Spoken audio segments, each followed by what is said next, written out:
Así que, bueno, antes de afrontar el mensaje, yo quisiera que me deis unos minutos, un minutito para orar, ¿vale? Señor, gracias. Gracias por regalarnos un día nuevo donde tenemos la oportunidad de acercarnos a ti, a tu palabra, a tu verdad. Acercarnos de nuestro día a día, de nuestra semana y hacer algo que es increíble. Sentirnos que, aunque no compartimos la misma sangre, sí pertenecemos a tu misma familia y tenemos el deseo y la intención de buscarte de una forma especial juntos, de reconocer tu carácter tan increíble, no solamente porque eres un Dios justo y perfecto, sino porque eres un Dios que rebosa de amor y de misericordia y eres bueno y constantemente nos estás ayudando a entender cómo funciona la vida bien. Así que ayúdanos a tener especialmente el corazón abierto a ti, Señor, que no sea la cultura, que no sea lo que nos rodea, lo que defina quiénes somos y cómo debemos vivir, sino que seas tú mismo, nuestro creador, a quien debemos todo. Y no que sea una obligación, sino que mirando a Cristo, mirando la cruz, nos demos cuenta de que el motivador principal es tu generosidad y tu amor. Así que ayúdanos a terminar los 3 versículos que nos quedan y que finalmente podamos salir de aquí con una idea de que tú eres más grande que ninguna otra cosa. En el nombre de Jesús. Amén. Bueno, como ha dicho Gaby, vamos a tratar, es un desafío porque aunque son 3 versículos, hay una gran cantidad de cosas que Pablo le explica a Timoteo que son tremendamente interesantes y el desafío va a ser verlas todas, así que yo os pido un poquito de paciencia. También, si es la primera vez que vienes, han pasado un bosquejo, que es el contenido de lo que yo voy a compartir esta mañana y que te puede servir para seguirme y para que anotes aquellas cosas que Dios te hable de alguna forma y que puedas luego en casa rumiar o llevarte el bosquejo para cuando leas el pasaje tengas más información y puedas entender bien lo que dice Pablo en la primera carta a Timoteo, capítulo 3, versículos del 1 al 3. Así que yo sé que esto va a ser un poquito, quizá un poco largo, no quiero que se alargue mucho, pero hubiera traído un poco de café, porque a veces hace falta un poco de café. Sobre todo este fin de semana venimos Sara y yo de unas conferencias súper intensas. Han sido 2 días de 8:30, 9 de la mañana a 8:30 de la tarde, sin parar. Así que he estado en el sitio donde vais a estar vosotros, os entiendo. Voy a tratar de ser, que Dios me dé la gracia como para hacerlo de la forma más amena o más fresca que pueda, ¿vale? Vamos a tomarnos un minuto para hacer un resumen muy breve de algunas cosas que el domingo anterior estuvimos viendo acerca de cuáles son los requisitos o las cualidades de una persona que es llamada o que Dios llama para liderar una iglesia, para ser pastor, para ser anciano, para ser obispo, porque como ya dije son las 3 palabras que definen lo mismo, es el mismo oficio, ¿no? Es la persona que Dios pone en la iglesia para dirigirla, para servir básicamente, ¿no? Así que una de las cosas que dijimos es que la gran mayoría de estas cualidades que vamos a ver, la semana pasada vimos una, irreprensible, hoy vamos a ver 10, pues la mayoría de esas cualidades son cualidades que deben manifestarse o deberían verse en la vida de cualquier persona, no solamente de alguien que sea llamado a liderar una iglesia o que tenga el llamado a ser pastor. Y también me detuve un buen rato a enfatizar algo que es tremendamente importante. Y es que como cristianos nosotros creemos que la Biblia tiene autoridad por encima de los gustos y de la cultura para determinar no solo cómo una persona cristiana o una persona que ama a Cristo debe vivir, sino especialmente cómo funciona la iglesia. Porque la iglesia no es algo que nosotros construyamos, es algo que estableció Jesús, Él es su propietario y Él sabe cómo funciona, ¿no? Por esa causa es necesario que tengamos muy claro cuál es la norma que se usa para evaluar o medir a los líderes de la iglesia. No solamente a los futuros, sino también a los presentes, a mí también. Yo no salgo fuera de estos criterios. Tanto Jorge como Nico como yo mismo estamos dentro de esta vara de medir y también nos ayudan a nosotros a ser desafiados porque hay aspectos de nuestra vida que necesitan ser cambiados y necesitan crecer también.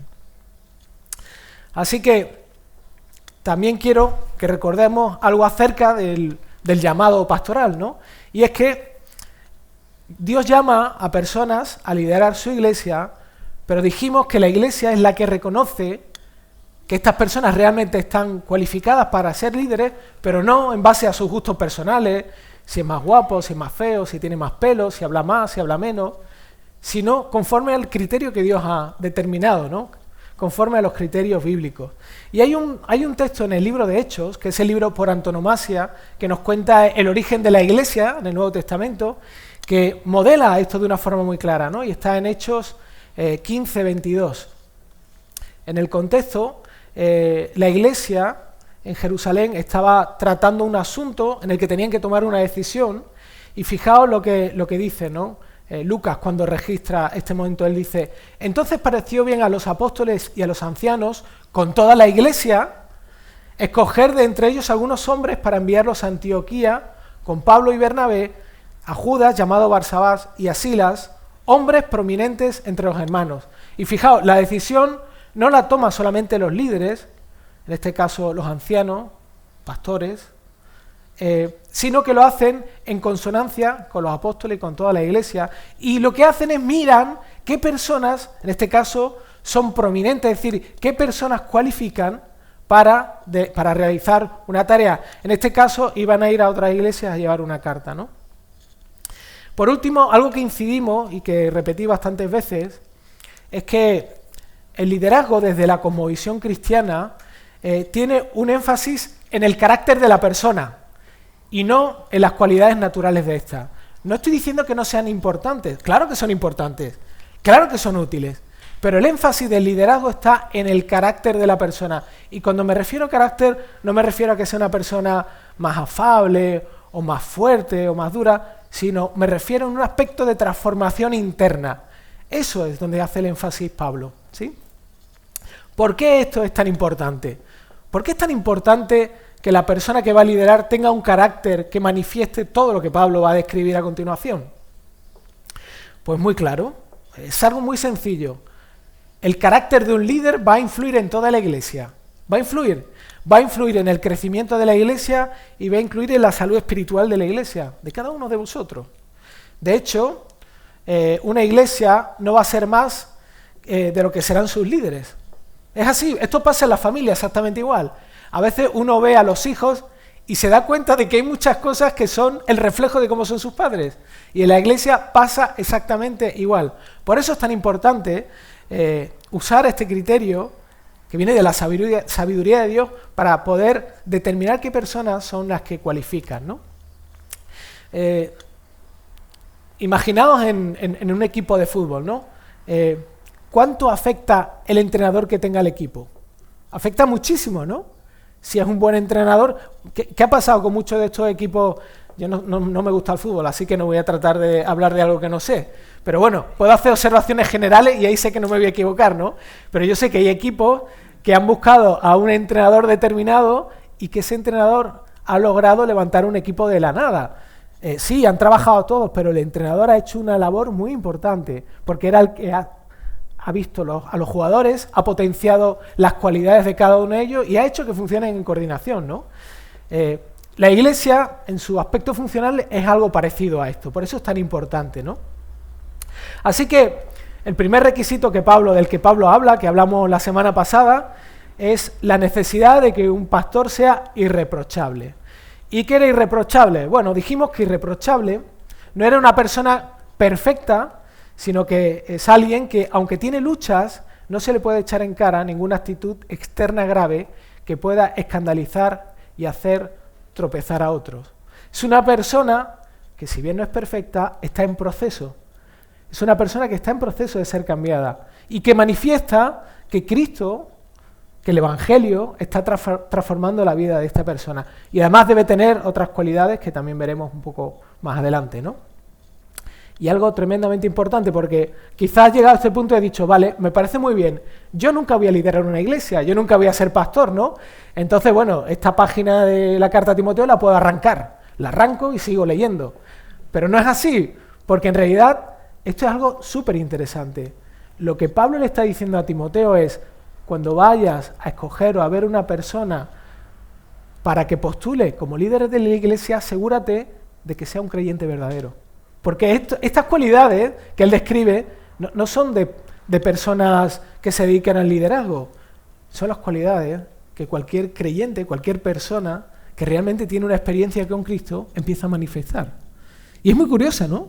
Se supone que alguien que va a ser líder debería vivir así, pero Pablo le está diciendo, oye, date cuenta y fíjate bien que sea una persona cuya experiencia de conversión sea verdadera, ¿no? En el caso particular del listado de las cualidades que vamos a ver hoy, como he dicho, son 10, hay más. De hecho, Nico el próximo domingo comentará algunas más que vienen después. De las que hay, todas son para nosotros, para todos nosotros, independientemente de que vayas a liderar o no.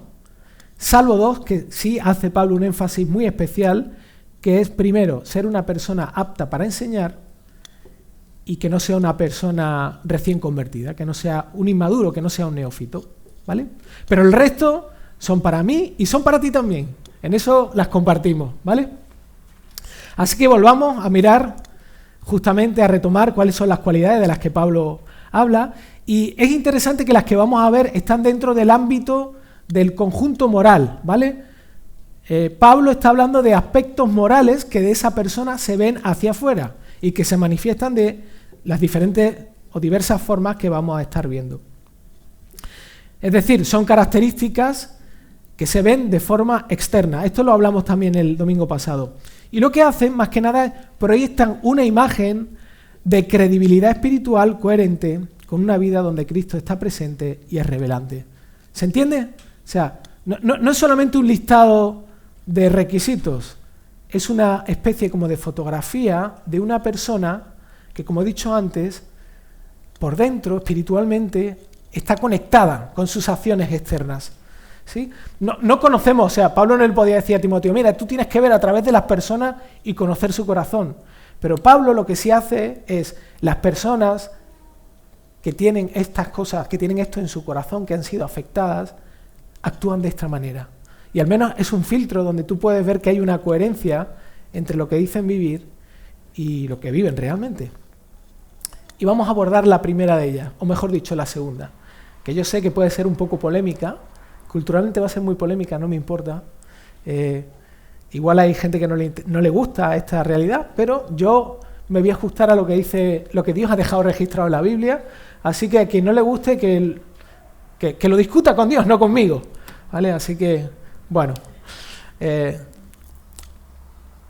tenemos que volver un poquito atrás. En el capítulo 2, el cual estuvo predicando Nico, y yo también prediqué, Pablo le explica a Timoteo cuál es el rol del hombre y el rol de la mujer dentro de la iglesia. Acordaos que habla del hombre en el contexto de la oración comunitaria y al final de ese fragmento dice que quiero que todos los hombres oren de esta manera, y luego, posteriormente, empieza a hablar acerca del rol de la mujer en la iglesia, ¿sí?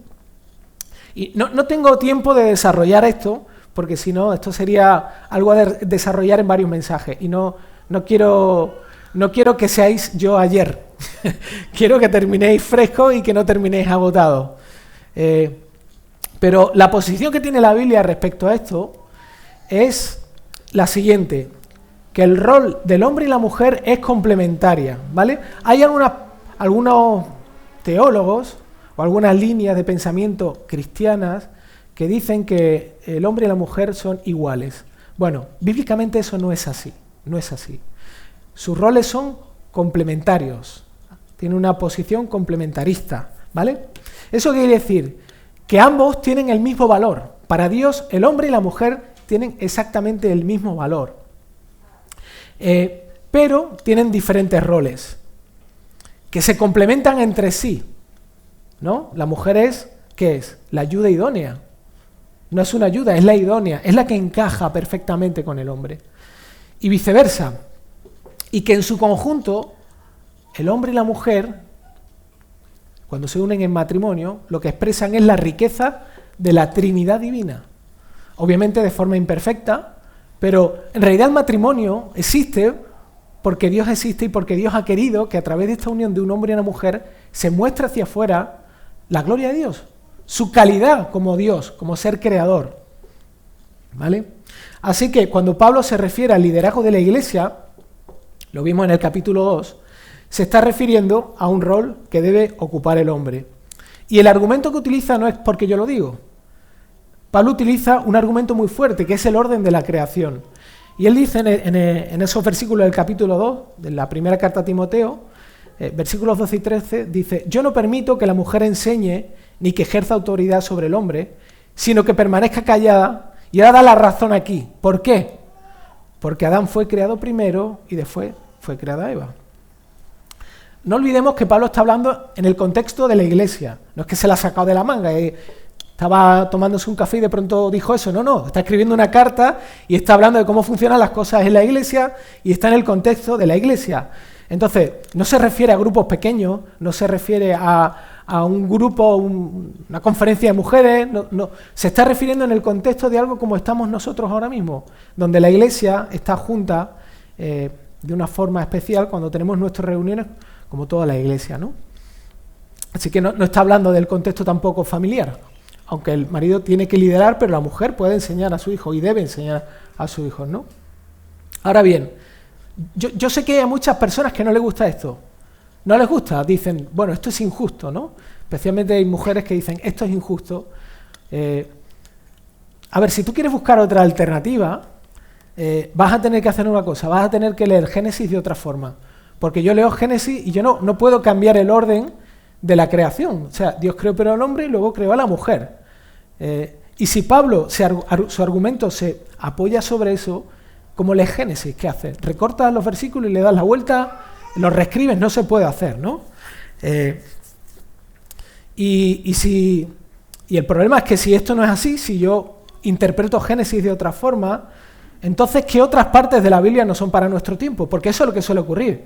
Suele decir, bueno, Pablo aquí está expresando algo que era del siglo I, que no tiene que ver nada con nosotros. Vale, entonces, ¿dónde corto en la carta de Pablo? ¿Qué es para ahora y qué no es para ahora? Génesis, ¿dónde corto? ¿Qué tomo de Génesis si esta parte de la creación no es relevante para mí? No se sostiene eso de ninguna forma, ¿no? Porque finalmente acabas haciéndote la pregunta, bueno, ¿quién define la relevancia del texto?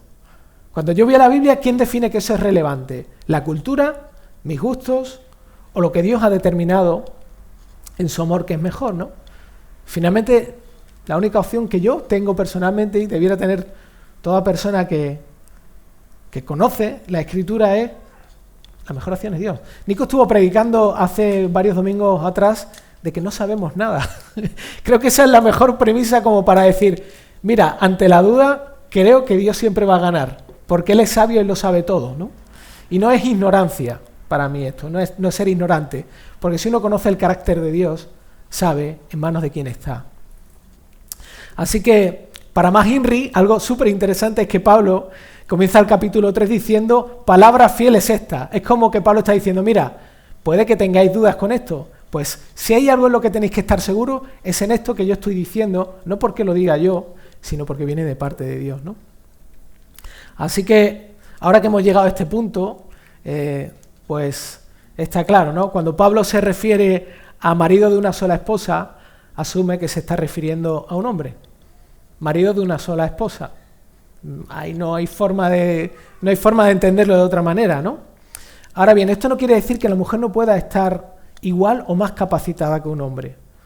Porque esta es digamos, el error. Normalmente se entiende que como parece que la mujer tiene un rol inferior que no lo es que está menos capacitada. Para nada, hay mujeres que están igual o mucho más capacitadas que hombres. Mucho más capacitadas. Es más, a veces el problema de esto es pensar en que quien ocupa una posición tiene más valor. Yo estaba pensando en una ilustración, ¿no? No sé si seguro que habéis visto alguna carrera de Fórmula 1, ¿verdad? A mí no me gusta mucho, pero he visto alguna. Yo sé que a Jorge le encantan. Pero no sé si habéis dado cuenta, ¿quién es más importante? ¿El piloto que pilota el coche o el equipo que está ayudando al piloto en toda la parte técnica? Priscila dice que los técnicos, como ella está estudiando ingeniería, ella y es mujer, ella dice que los técnicos. Pero fijaos, si un técnico quisiera pilotar sería un desastre. Si un piloto quisiera gestionar la parte técnica sería un desastre. ¿Cuáles son más importantes? Los dos son importantes. Ahora, ¿quién es la cabeza visible? ¿Quién está conduciendo el vehículo? ¿Quién sale en los cartelitos cuando sale la clasificación? El piloto, pero hay un equipo detrás, ¿no? Y en ese sentido el matrimonio es algo así, ¿no? Así que, independientemente de esto, que ilustra muy bien cómo funciona el matrimonio, o por lo menos para evitar esta lucha de roles incorrecta, la Biblia también nos da testimonio de que a lo largo de la historia Dios ha utilizado un montón de mujeres, a muchísimas mujeres, en una cultura donde la mujer no tenía importancia, como era la cultura judía, ¿no? Mujeres como la reina Esther, que por causa de ella el pueblo de Israel se salvó, y Dios la utilizó, ¿no? Ha llevado Dios muchas veces a cabo sus planes a través de mujeres. ¿Y sabéis por qué? Porque no había hombres que asumieran la responsabilidad del liderazgo. Y Dios usó a mujeres en momentos puntuales, no en la norma, sino en momentos puntuales, para hacer lo que los hombres no quisieron hacer, ¿no? Vamos a dejar esto un poquito ahí aparcado atrás y vamos un poco a la cualidad de la que Pablo está hablando, ¿no? Marido de una sola esposa, porque yo sé que estáis pensando, bueno, ¿y eso qué quiere decir? Marido de una sola esposa, ¿no? Bueno, hay varias opciones. Yo voy a tirar varias opciones y después voy a dar cuál es mi convicción acerca de lo que Pablo está diciendo, ¿no? Una opción es que una persona que no es soltera no puede ser pastor, no puede liderar, ¿no? Otra opción es que solamente puede hacerlo una persona que se haya casado una única vez, que solo haya tenido una única esposa, ¿no? Perdón, casado una única vez o que haya tenido una única esposa. Una persona que se haya casado de nuevo, pero solamente si se ha separado por razones bíblicas. Una persona que se haya casado de nuevo, pero que haya sido antes de convertirse. Si se ha casado de nuevo después de convertirse, entonces no. Estas son opciones, no es mi posición, ¿vale? Son opciones. Y finalmente hay otro gran grupo que dice que lo que Pablo se está refiriendo es que sea un hombre que sea fiel a su matrimonio, que sea fiel a su esposa. A ver, Pablo no se puede estar refiriendo a que no pueda ser un soltero quien postule o quien pueda liderar una iglesia, porque Timoteo era soltero. Timoteo era soltero. Y a Timoteo Pablo lo envió con más autoridad que incluso los pastores de la otra iglesia. De hecho, Timoteo era como la mano derecha de Pablo, era un delegado de un apóstol. Así que, y otros muchos eran solteros. Así que, obviamente, Pablo no se refiere a esto. Tampoco se refiere a hombres viudos que se hayan casado posteriormente, porque una de las cosas que Pablo les dice a las mujeres viudas es que prefiere que se casen, para que no luchen con su soltería, ¿no? De hecho, les recomienda que se casen, que no se queden solteras. Pero para mí la clave no es pensar en la persona en sí, porque a veces tratamos de irnos al concreto de, bueno, ¿qué tipo de persona? Y la verdad es que Dios no nos deja las cosas escritas o sea, no nos da los detalles concretos, Él nos da principios. Él nos da lo que se llama la ley, el espíritu de la ley, nos da principios de sabiduría. Y en este sentido, lo que Pablo para mí está comunicándole a Timoteo es que tiene que ser un hombre que deba ser reconocido por ser fiel a su esposa. Un hombre, entended, es una persona que va a estar, como el piloto de Fórmula 1, va a estar visible a todo el mundo en la iglesia y debe mostrar un testimonio de que es un hombre que es fiel a su esposa, que ama a su esposa, ¿no? Es un hombre que vive amando y sirviendo a su esposa, que se esfuerza y trabaja con amor y paciencia para que ella encuentre su máximo tesoro en Jesús. No es un hombre que se coloca en la posición de liderazgo y que tiene a su esposa como una colaboradora de sus planes, sino es un hombre que sirve a su esposa y que trabaja para que su esposa disfrute y crezca en su conocimiento en Jesús. ¿Quieres conocer cómo es un hombre de verdad? No hace falta que te cases con él. La forma en la que vive el matrimonio un hombre manifiesta cómo es realmente esa persona. Porque, mira, todos los que estamos aquí, especialmente los que estamos casados, Obviamente, en casa a veces somos muy diferentes a como somos, especialmente aquí. O sea, cuando estamos aquí, delante del público, es muy fácil, bueno, me da vergüenza hacer ciertas cosas, hay ciertas reacciones que las limito, pero por desgracia, en casa solemos ser mucho más duros con nuestras mujeres o con nuestros maridos que con otras personas fuera. Y el problema no es ni el marido ni la esposa, el problema es que estamos en un contexto donde nos sentimos cómodos y surge lo que somos.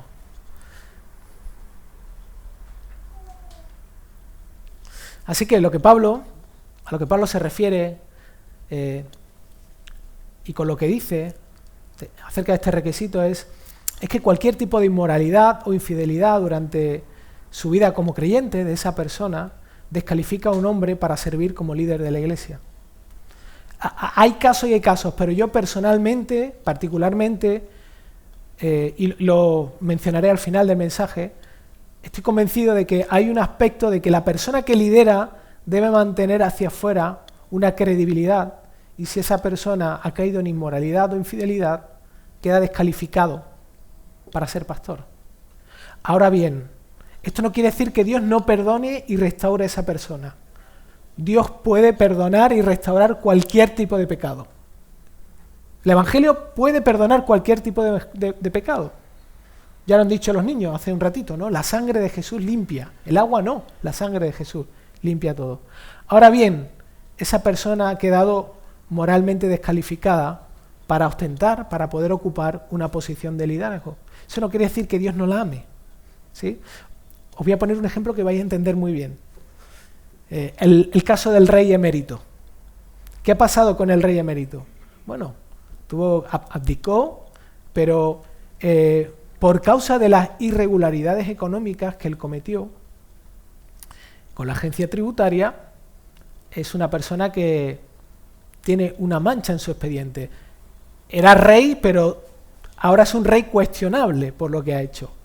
Obviamente él se puso, digamos que él le ha saldado su cuenta con la agencia tributaria, sacó su cartera y un fajón de billetes, unos cuantos millones de euros, y él liquidó la deuda con la agencia tributaria. Pero él ha perdido la credibilidad. Sí, le han perdonado la deuda, pero su credibilidad se ha visto afectada y ya no es una persona intachable. Pues Pablo le está diciendo a Timoteo algo similar, ¿sí?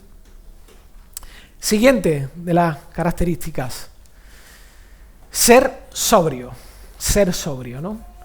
Esto no quiere decir que no beba alcohol. Es más profundo que todo eso, ¿no?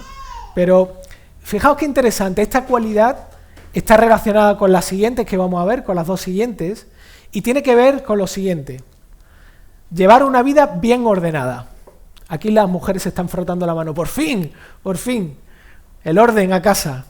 Bueno, en realidad no se trata de vivir esclavizado al orden, que yo sé que a algunas de aquí les gusta el orden demasiado, ¿no? Está bien el orden, pero ya demasiado es peligroso. Pero aquí no se está refiriendo a vivir una vida donde tengas todo en orden o ordenado, sino que es una persona que ejerce autodominio y no pierde el control de sí misma.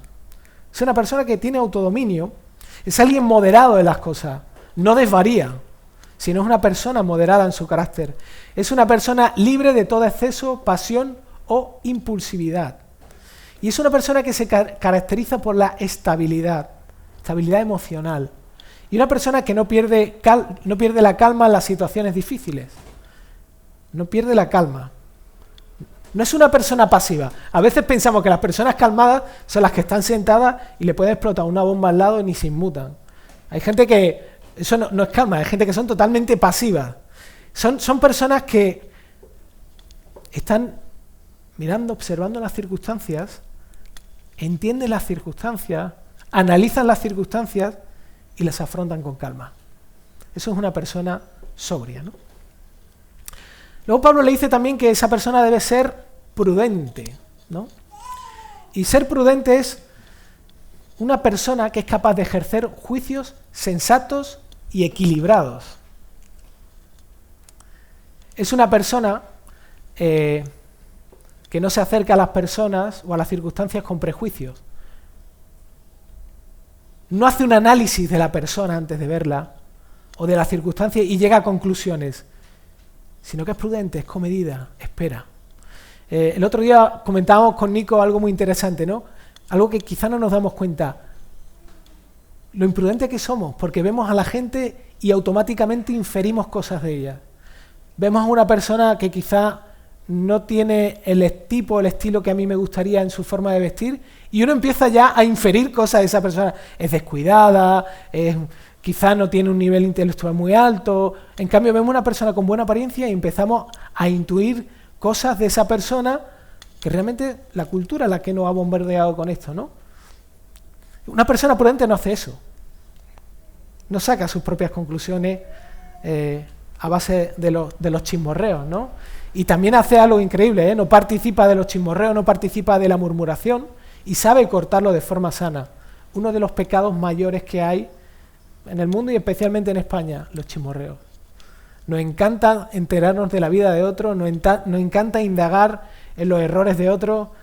Los programas que exponen la vida de los demás son los que más audiencia tienen, porque hay una necesidad interna de nuestro corazón de sentirnos mejores que los demás. Y cuando vemos las porquerías de otros, nos sentimos muy bien con nosotros mismos. Una persona prudente sabe que tiene esta lucha, por eso corta la murmuración y el chismorreo. Y es una persona también que tiene discernimiento espiritual, que sabe cuándo es el momento de hablar y cuándo es el momento de callar. Y no se deja influir por las pasiones, ni su estado de humor, porque tiene un sentido interno santificado. Cristo se ha apropiado de sus emociones, ¿no? Y me gusta cómo ilustran, ¿no?, el carácter de esta persona. Utiliza una ilustración muy buena, ¿no? Dicen que una persona prudente es como un termostato, no como un termómetro. Y son cosas muy diferentes, porque un termostato ajusta la temperatura, define la temperatura que tú quieres. Un termómetro se mueve con la temperatura. Una persona prudente ajusta, tiene la capacidad de ajustar, no se desplaza con la temperatura. Hace frío, subo, bajo, hace calor, subo. Es una persona estable, ¿sí? Y relacionado con esto, también es la siguiente característica, que es ser de conducta decorosa. Una persona que sea de conducta decorosa, ¿no? La palabra en griego que se utiliza para hablar del decoro es kosmios. Y en un mensaje anterior, donde Nico habló acerca de la mujer que se vista con ropa decorosa, es la misma palabra que utiliza Pablo, kosmios, cuando habla de ropa decorosa. Y os va a sorprender esto, porque esa palabra kosmios tiene que ver nuevamente con el marco del orden. Es una persona cuya vida se mueve en el marco del orden. No tiene una vida desordenada, no tiene una vida desorganizada. No se mueve por principios, sino que se mueve ni por instintos, sino se mueve por principios. No se mueve por sentimientos, por palpitaciones, sino por convicciones, ¿no? ¿Y por qué es tan importante para un pastor esta cualidad? ¿Por qué? ¿Por qué Pablo habla de esto? Bueno, quien no ha ostentado o no ha vivido con una mujer que no ha vivido con un hombre que está liderando, sirviendo como pastor, no lo entiende. Porque una de las cosas más difíciles con las que tendrá que lidiar un líder de la iglesia es la de organizar sus prioridades. Es un desafío. Que se lo digan a Nico, que me lo digan a mí, que se lo digan a Jorge, que encima tiene un trabajo secular. Uno de los mayores desafíos es organizar las prioridades. Porque vivir con las prioridades correctas va a suponer que el pastor no pueda llegar a todo. Que no pueda estar en todo sitio y que no pueda llegar a todo. Y va a recibir críticas. Porque van a comparar con que sí hace, que tú no haces, que tú tendrías que hacer de la misma forma, que tú tendrías que... Va a recibir un montón de críticas. Y si no vive conforme a principios sino a sentimientos, va a ser una persona muy inestable y obviamente eso va a afectar a la iglesia, ¿no? Es fácil querer agradar a todo el mundo. El temor al hombre y agradar a todos es algo con lo que luchamos todos, valga la redundancia. Pero cuando uno está en el liderazgo, esa lucha se incrementa, porque estás más visible, porque estás más disponible, porque tratas más con personas, y esa lucha está ahí, ¿no? Pero el llamado de un líder no es que su vida lo lleve a él, sino que él lleve a su vida. Que él lleve a su vida. Como he dicho, su vida tiene prioridades, y estas son algunas de las prioridades de una persona que va a liderar una iglesia. La primera de ellas, por orden, su vida espiritual.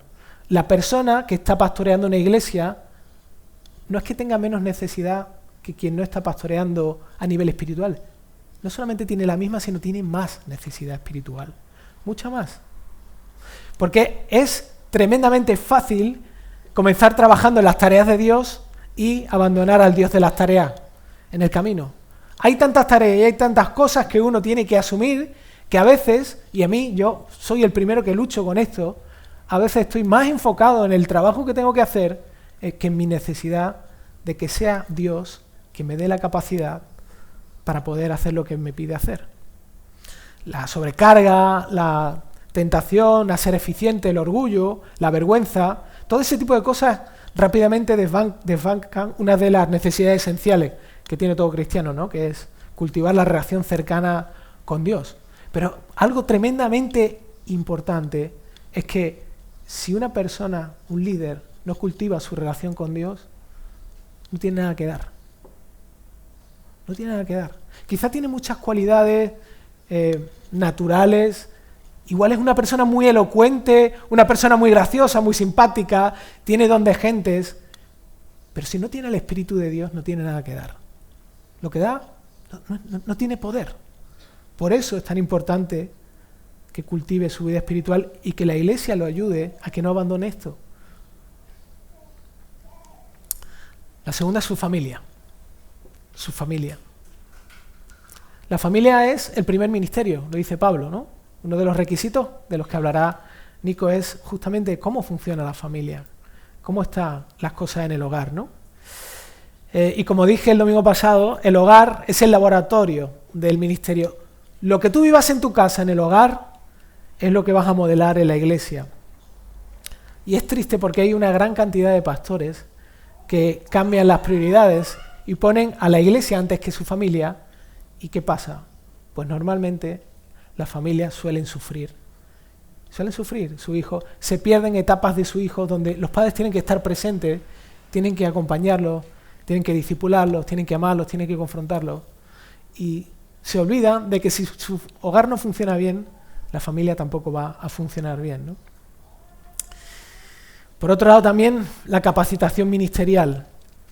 La necesidad de leer y estudiar, no solamente para predicar, sino para crecer en conocimiento, para crecer en transformación, para poder realmente estar preparado para enfrentar las situaciones que puedan llegar y especialmente para llenar el depósito espiritual. Si nunca has predicado, esto tú no lo sabes. Uno se tiene que preparar para venir aquí, comunicar la verdad de Dios, pero cuando baja de aquí, baja vacío. Baja vacío. Y si tiene que predicar el domingo siguiente, hay que enfrentar lo que algunos llaman el síndrome de la página en blanco. Te sientas el lunes y dices, bueno, todo el esfuerzo que he hecho durante la semana lo vuelco y ahora llega el lunes y ahora tengo que volver a empezar. Y uno necesita estar llenándose constantemente su depósito espiritual para vivir en dependencia y para poder tener para dar a otros, ¿no? Natanael lo he visto por aquí, es un poco como le pasa a los médicos, ¿verdad? Los médicos no terminan la carrera de medicina y dicen, bueno, ya se acabó, ahora tengo mi trabajo, mis vacaciones, mi sueldo mayor que el del resto y ya se acabó a vivir la vida. No, ellos viven en un constante proceso de preparación donde tienen que seguir estudiando. Los líderes de la iglesia igual. No es porque, no es porque necesiten más información, sino porque necesitan transformación y porque necesitan también entender los tiempos que viven para poder aplicar la verdad de Dios. Y eso es algo que uno no puede abandonar. Uno tiene que estar siempre como la reforma, ¿no? Siempre reformándose, no cambiando la base y la realidad, que es justamente la Biblia y el Evangelio, sino las formas, ¿no? Luego, como he dicho también, el trabajo ministerial, que implica un montón de cosas, predicar, estudios, consejería, discipulado, tareas administrativas, trabajo en casa. Y como decía, si eres bivocacional como Jorge, pues añade también tu trabajo, las cargas de tu trabajo. Y por último, otra prioridad es el descanso. No somos de Marvel. No llevamos ropas de adamantium, ni utilizamos ninguna pócima mágica. Somos seres humanos débiles y necesitamos lo mismo que todos: descanso, vacaciones, estabilidad emocional. Es más, Jesús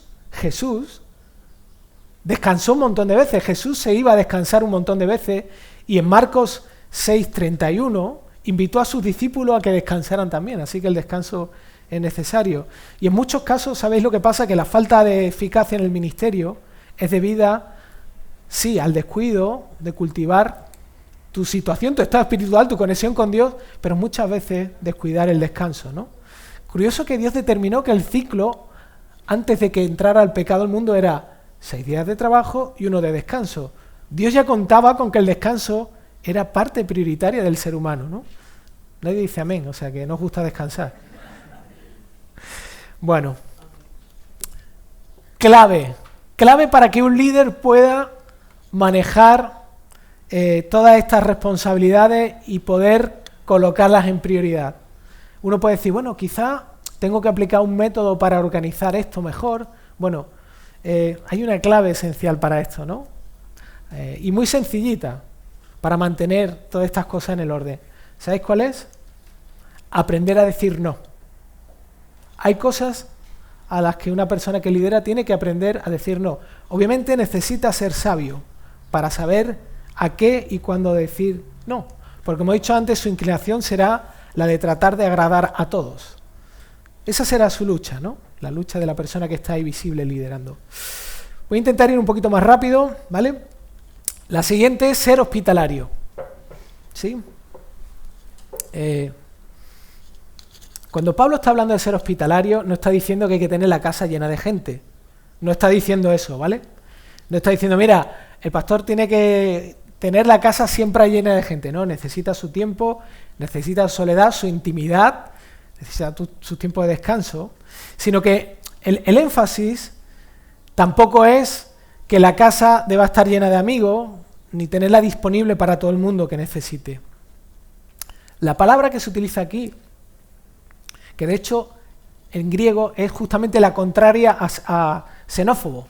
Eso suena a todos, ¿verdad? Está muy en boga.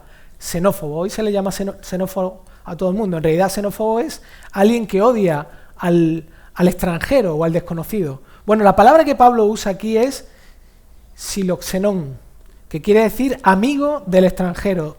Así que se está refiriendo a una persona que es amiga del desconocido y que tiene su casa abierta para el necesitado, ¿sí? La casa del líder tiene que ser como un refugio, ¿no?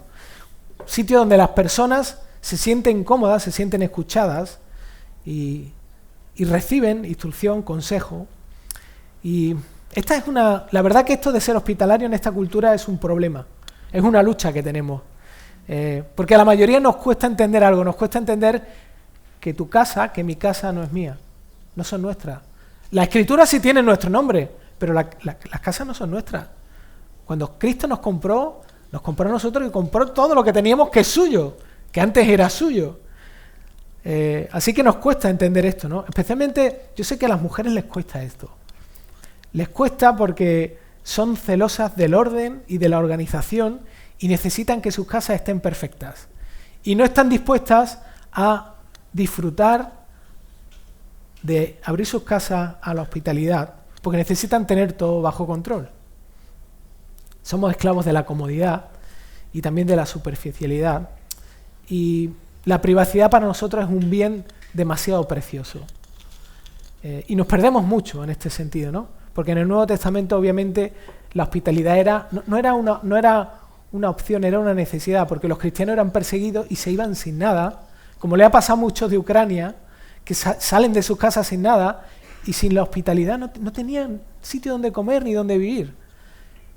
Y en ese contexto, las manos de Dios eran otros cristianos que abrían su casa para proveer comida, ¿no? Ahora, ¿quién puede ser una persona hospedadora? ¿Quién puede ser una persona que puede hospedar a alguien? Bueno, es la persona que entiende como he dicho antes, que lo que tiene no es suyo, sino que es solamente un administrador, y que además no solamente entiende que es un administrador de lo que tiene, sino que además tiene su tesoro en Jesús, y no en las cosas materiales. Jesús es su tesoro, y no su casa. Por eso puede ser sensible y sacrificado con los demás. Por eso puede liberarse de tener todo organizado en su casa. Por eso es más valioso para esa persona cómo puede ser y cómo puede mostrar el amor de Cristo y sus manos que el orden en su casa, lo que piensen los demás, de si tiene los muebles más nuevos o menos viejos o lo que sea, ¿no? Y es muy curioso. Yo no conozco ninguna iglesia que antes de escoger a un líder haya evaluado si es alguien hospitalario.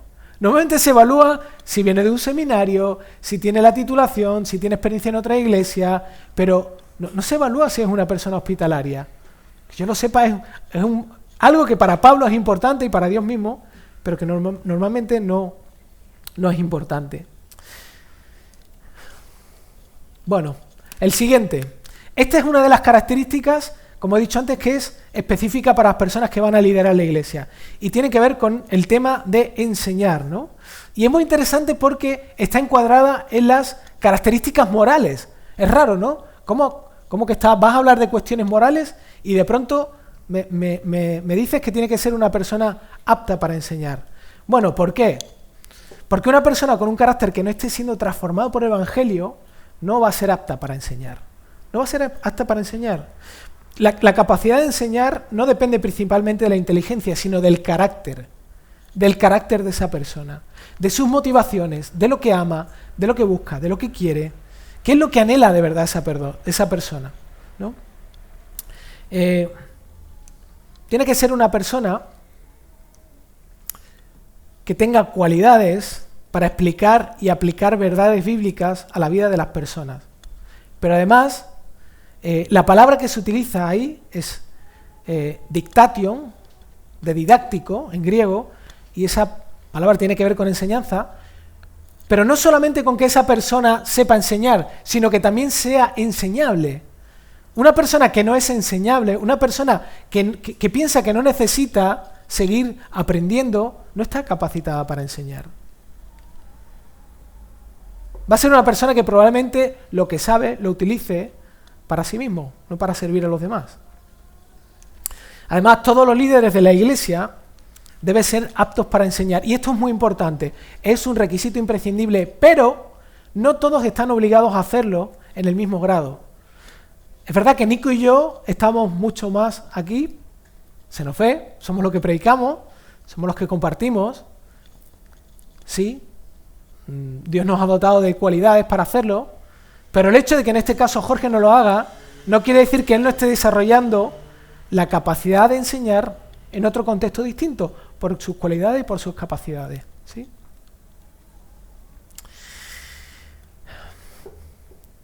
Hemos hablado de nosotros tres, pero cualquiera de los que está sentado ahí también debe tener la capacidad de poder explicar y enseñar el Evangelio a cualquier persona. En cierto sentido, todos debemos ser capaces de tener en nuestro nivel esta capacidad y esta cualidad, ¿no? Y hay 4 indicadores que nos ayudan a ver si una persona tiene estas cualidades para poder enseñar. Y son las siguientes. Las voy a poner todas seguidas. Voy a mencionarlas rápidamente. Primero, que tenga la capacidad de captar la atención y transmitir información. Que sea un ejemplo coherente de vida hacia los demás. Yo no puedo enseñar algo que no estoy viviendo. Es como el que quiere venderte un coche en el concesionario y resulta que tiene un coche de otra firma. Lo primero que vas a pensar es, mira, ¿quién va a engañar, no? ¿Por qué no te compras un coche como el que está vendiendo? Quizás demasiado caro y no lo puede comprar, ¿no? Pero bueno, también tener un fundamento sólido bíblico y ser una persona humilde, que muestre características de humildad, ¿no? Estamos ya acercándonos, quedan 3, 4, que los voy a pasar más rápido, ¿vale? El siguiente, que es un poco extraño, es no ser dado a la bebida. Y de forma sencilla, para que lo entendamos, el énfasis no está en beber alcohol solamente, sino en todo aquello que pueda generar adicción, ¿no? Es una persona que no se deja dominar por aquellas cosas que tienen el poder de controlarlo, y es una persona que se protege y lucha activamente contra aquellas cosas, porque sabe, es consciente de que es débil, y se prepara para que eso no lo domine, ¿no? Y no solamente el alcohol, las series de televisión, el ocio, el deporte, el descanso, incluso el mismo ministerio puede ser algo que genera adicción en esa persona y que lo use como un medio para buscar una gratificación personal. Siguiente, que no sea pendenciero, sino amable. Es una persona que no solo evita de forma sana los conflictos, sino que es capaz de mostrar su punto de vista sin enfado y sin degradar a la otra persona con la agresividad o la ironía. No quiere decir que es una persona que evita los conflictos y se va corriendo, sino que es una persona que tiene un carácter donde enfrenta las diferencias de una forma madura, sin enfado, es capaz de expresar su punto de vista. Y una cosa que nos cuesta tanto hacer, cuando alguien está diciendo algo que no nos gusta o que no estamos de acuerdo, en vez de estar pensando en cómo vamos a contraatacar, estamos escuchando su argumentación para tratar de entenderla. La mansedumbre, que es un poco lo que muestra este tipo de carácter, no elimina la firmeza de carácter. Una persona mansa puede decir las cosas con firmeza. Jesús, manso y humilde, fue firme. Jesús entró al templo, el hombre más humilde del mundo, y con un látigo echó de fuera a todos los cambistas que había allí. Lo hizo con firmeza.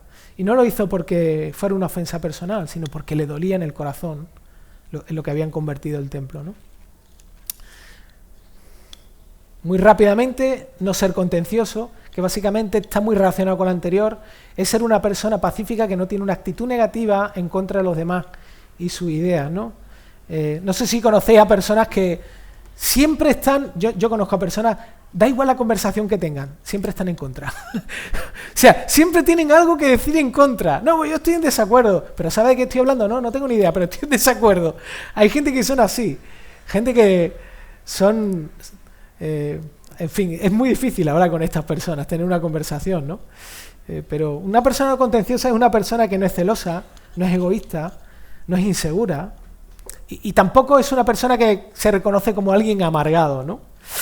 Y por último, esto ha sido un desafío para mí, es no ser avaricioso, ¿no? Y aquí Pablo lo que le está diciendo es, no solamente se refiere a una persona que no obtenga dinero de forma deshonesta, sino que la meta en su vida es no coleccionar cosas materiales. Ese es el punto, ¿no? El punto es que esa persona es una persona que está tan atrapada por el valor de Cristo, está tan enamorada de Cristo, ha probado a Cristo y le resulta tan valioso y tan fantástico, que su confianza ya no está en las cosas materiales. Las tenga o no, da igual que las tenga o no. Porque a veces uno piensa que un líder de una iglesia tiene que vivir en la miseria. No tiene que vivir en la miseria. De hecho, Pablo le dice a Timoteo, un poco más adelante, que Dios nos da las cosas materiales, las riquezas para disfrutarlas. El problema es cuando convertimos en esas cosas materiales en el objetivo de nuestra vida. El dinero, nuestro físico, nuestros proyectos de vida, lo que nosotros queremos. Ese es el problema, ¿no? Me gustó mucho algo que estaba hablando, ¿no? con el grupo de pastores con el que lo estoy guiando en la lectura de Cambios Profundos, son de Honduras, y me gustó mucho que estábamos hablando acerca de esto, ¿no? del ministerio, y llegamos a una conclusión preciosa, nos encantó, me encantó. Llegamos a la conclusión que todo lo que hacemos es un regalo inmerecido. Servir a la iglesia es un regalo inmerecido. Pero llegamos a la conclusión que incluso sufrir por Cristo es un regalo inmerecido. No lo merecemos. Y Dios nos permite sufrir por Él. Una persona que está enamorada de Cristo y tan distraída con Él, es una persona que no tiene lucha con el dinero. Porque simplemente sabe que es algo que Dios le da para disfrutarlo y para que otros disfruten de Él también, ¿no? hemos hablado de 10 cosas y es muy desafiante pararse a pensar y detenerse a pensar cada uno de forma personal cómo nos evalúa lo que Pablo está diciendo a Timoteo a nuestra vida, especialmente si estás pensando a dedicarte al ministerio pastoral, que yo sé que aquí hay varias personas. Pero la gran pregunta es, ¿quién puede vivir así? ¿Quién puede vivir así? Ayer en la conferencia yo estaba ayudando en la parte técnica y me llevé mi cámara reflex y estaba grabando la conferencia y casi al final de la conferencia alguien movió un banco, tocó el trípode y está grabado, se puede ver, está grabado, y la cámara se cayó al suelo. Se cayó con el objetivo más caro que tengo y dio un golpe que se quedó callado todo el mundo. Estaban en medio de la ponencia allí, se cayó todo el mundo y yo me quedé allí. En ese momento algo dentro de mí generó miedo, pánico, enfado, ira, una mezcla de un montón de cosas, ¿no? Y en ese momento me puse a pensar y dije, es imposible que yo pueda evitar que esto salga de mí. Yo no puedo evitarlo, es que no puedo, es que es mi naturaleza, es que es mi naturaleza, es que soy así, yo soy así.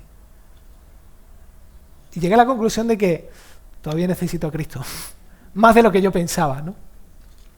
Por eso esta pregunta es tan relevante, ¿quién puede vivir así? ¿Quién puede vivir? Nadie puede vivir así, nadie. Bueno, Cristo vive así. Pero nadie, ningún ser humano puede vivir así, nadie. Es imposible que te esfuerces por tratar de ser ese tipo de persona. Por otro lado, estos requisitos también, ¿sabes lo que nos muestran? Que desear el pastorado, como dice Pablo, es una buena tarea, no hace buena a la persona, es una buena tarea, pero los requisitos son altísimos, son imposibles. Nadie puede alcanzar esos requisitos. Por lo tanto, sin Jesús es imposible. Sin Jesús es imposible vivir así. Es imposible. Así que, siendo esto así, ¿quién querrá dedicarse a este oficio? ¿Quién levanta la mano para decir yo cumplo todo? Entre paréntesis, los seminarios no hacen pastores. Estudiar teología no te convierte en pastor. Estudiar teología te informa. El objetivo del seminario tiene que ver con la transformación que Dios puede hacer contigo si tú te expones a su verdad. Pero tú puedes terminar un grado de teología, puedes hacer todo lo que tú quieras y eso no te califica, no te convierte en pastor. Los pastores se hacen en la iglesia, trabajando en la iglesia, aprendiendo de otros pastores, aprendiendo humildad, aprendiendo a someterse, como hizo Cristo con Dios. Jesús se sometió a su propio Padre. Así se hacen los pastores. Y me encantó algo que hablamos también en el grupo de pastores de Honduras. Me contaron que en una iglesia sacaron un listado de requisitos para un pastor que estaban buscando y uno de los requisitos era que sea una persona golpeada por la vida. Una persona golpeada por la vida. Una persona humilde. Una persona que diga, bueno, ya sé suficiente teología. Sé más teología que la mayoría de personas. Eso es lo que Dios busca, un corazón así. Así que vuelvo a lo siguiente. ¿Quién quiere dedicarse a este oficio? ¿Quién levanta la mano? ¿Quién levanta la mano, no? Me encanta, y voy a terminar con esta cita ya, me encanta esta cita de A.W. Tozer, que escribió en el libro de Liderazgo Espiritual de Oswald Sander. Me encanta, porque la verdad me identifico tanto y a veces he luchado mucho con esto y cuando uno lee la Biblia se da cuenta de que es así en muchas ocasiones, ¿no? Él dice lo siguiente, él dice, es probable que un líder verdadero y seguro sea uno que no tenga deseos de guiar, pero se vea obligado a asumir el cargo por la presión interna del Espíritu Santo y la presión de las circunstancias. Difícilmente haya habido un líder, desde el tiempo de Pablo hasta el día actual, que no haya sido reclutado por el Espíritu Santo para la tarea y comisionado por el Señor para ocupar un cargo porque no sentía mucho agrado.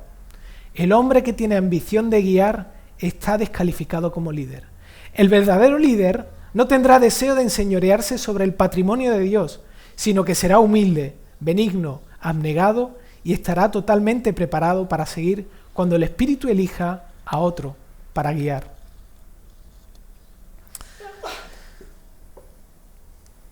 Creo que es esencial que la persona que Dios llame sea una persona que tenga clara que la iglesia es de Dios y que Él es solamente alguien que Dios ha querido usar y que no merece ni siquiera el lugar donde está y que es un privilegio. Así que yo pienso en el futuro de esta iglesia y me gustaría ser eterno, pero no lo voy a ser. Pasan los años, me cuesta cada vez más tiempo recuperarme. Ayer de las conferencias llegué a casa destrozado y todavía estoy un poco cansado. Pero pienso en el futuro de esta iglesia, pienso en el futuro de personas que Dios llame y que la iglesia, todos somos responsables de reconocerlo y en este caso nosotros de confirmar que son personas que realmente Dios está llamando para dirigir sus planes y su proyecto para el futuro. Así que tomémonos un momento y oremos a Dios y pidámosle que nos dé la sabiduría y considerar esto también de forma personal, los que estáis pensando en dedicaros al liderazgo y que habéis sentido el llamado de Dios, que consideréis todas estas cosas y que os ayuden a ser esa persona con ese carácter, no perfecto, sino en ese proceso, personas humildes, y que Dios nos ayude a nosotros también a ser humildes. Así que vamos a orar. Señor, gracias porque, como siempre, tú tienes las instrucciones, tú tienes la definición, no solamente de cómo funcionan las cosas, sino de cómo funcionas tú. Todo lo que tú expresas, nos muestras a través de tu palabra, no son órdenes o recomendaciones que nacen desde una persona que está sentada en un escritorio, sino que son parte de tu propio corazón. Y necesitamos apropiarnos de estas cosas con la convicción de que vienen de un Dios que ha mostrado una y otra vez no solamente su poder y su superioridad en todo, sino su sencillez, su humildad, un Dios que es irreprochable. Señor, ayúdanos hablábamos de hospedar y pensaba en que no podemos ser hospedadores si tú no te has hospedado dentro de nosotros. Si tú no vives en nuestro corazón, no podemos ser nada de esto. Ya no solamente las personas que tú has puesto con la responsabilidad y el privilegio de liderar una iglesia, sino nadie puede vivir como tú pides. Pero todos podemos vivir en Cristo todas estas cosas de forma progresiva y poco a poco. Señor, ayúdanos a ser sanamente confrontados y a que tu Espíritu realmente nos despierte y nos muestre tu persona, tu valor, todo lo que tú eres. Así que oramos todo esto y te lo pedimos en el nombre de Jesús. Amén.